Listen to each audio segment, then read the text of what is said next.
مرحبا، أنا نزار حسن وهيدي الحلقة السابعة من تفكيك.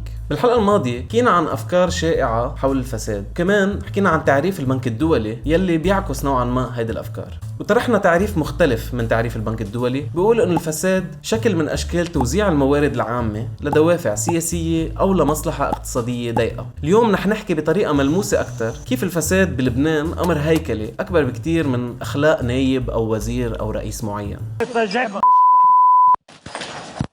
لا شباب قبل ما نبلش خبرونا بالكومنتس شو شيء صاير معكم خصو الفساد، او حطوا لنا اي شيء ايموجي حيلا شيء، بس بليز ساعدونا بانتشار الفيديو. اوكي، لكن حكينا المره الماضيه انه الفساد مش ضروري يكون عباره عن افعال غير قانونيه، وحكينا كمان انه موجود الفساد بكل انحاء العالم ومش محصور بالدول المتخلفه. هالفكره شائعه كتير بين الناس بمجتمعنا، بس كمان بين النخب الاقتصاديه بدول الغرب. منكفي بتعريف البنك الدولي، الفساد منتشر في جميع انحاء العالم، ولكنه موجود عاده في البلدان ذات المؤسسات الضعيفه، وغالبا ما تتاثر بالهشاشه والصراع. هلا تركيز البنك الدولي على بلدان معينه بمساله الفساد تحديدا مرتبط بكذا شغله، بين الدول والمصالح السياسيه اللي بتاثر على البنك الدولي نفسه، بس كمان في نهج فكري بعامل الفساد كانه اكثر مشكله شائعه بالدول المتخلفه اللي ما عندها مؤسسات قويه يلي بيقدر فيها موظف الحكومه يسرق بسهوله. هيدي البلدان يلي عم يحكي عنها البنك الدولي مزبوط الفساد مشكله هيكليه اساسيه فيها، بس في شيء تاني كمان مشترك بينها، هي انها مش دول اوروبيه او شمال امريكيه مثلا، بل افريقيه او اسيويه او جنوب امريكيه الى اخره،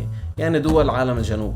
الشيء المشترك بمعنى آخر إنها مستعمرات سابقة انرسمت كتير من حدودها ودساتيرها من قبل الاستعمار، ومعظم هالدول عالقين بالفشل الاقتصادي وصراعات مستمرة حول شكل النظام من وقت استقلالهم عن الاستعمار. فهون في شغلتين بنشوفهم بالمجال السياسي خصوصي بالمنطقة العربية. في عندنا الأنظمة اللي فينا نسميها استبدادية أو شمولية أو ديكتاتورية أو عسكرية، مثل مثلا سوريا أو مصر، وفي أنظمة مبنية أكثر على تشارك قوة وموارد بين نخب بتمثل هويات اجتماعية مختلفة، مثل مثلا لبنان أو العراق مثلا بعد الحرب الأمريكية وتأسيس النظام الطائفي الجديد.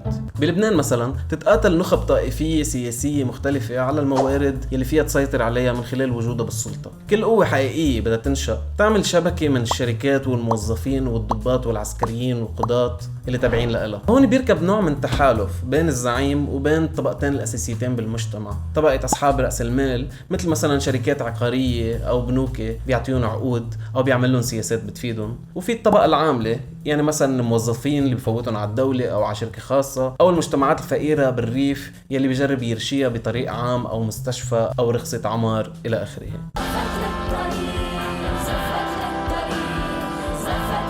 الصحة والتعليم والنقل المشترك وغيرها من بديهيات العيش بأي دولة معاصرة بتصير امتيازات تاخدها كإنسان مقابل الولاء السياسي. كرمال هيك غالبا المسؤولين الفاسدين بيكون عندهم مستوى من الشعبية كبير لأنه عم بيوزعوا المنافع على شبكاتهم. You and I, we were meant to be.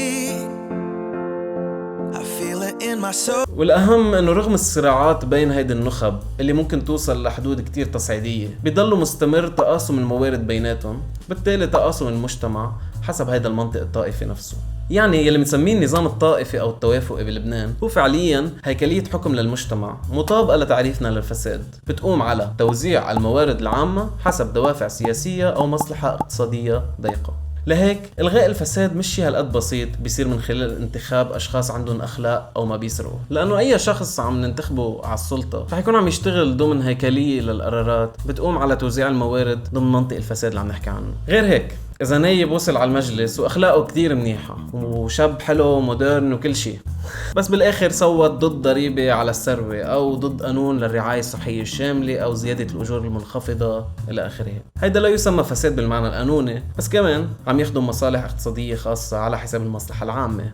فاذا المره الجايه اللي بتسمعوا حدا عم بيقول لكم نحن فينا نلغي الفساد، اسالون اي مصالح اقتصاديه بيمثلوا، لانه هالشي باهميه التزامهم بالقوانين. والسياسه بشكل اساسي هي مكان لنتصارع فيه ونتفق على شكل المجتمع والاقتصاد وكيف فينا نستخدم هالموارد الموجوده. فالفساد السياسي اعمق بكتير من موضوع مخالفه قانون، لان وين ما في دوله في صراع بين قوى اجتماعيه على السيطره عليها وعلى مواردها. وين في لبناني في فساد.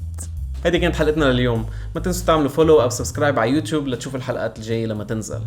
نشوفكم.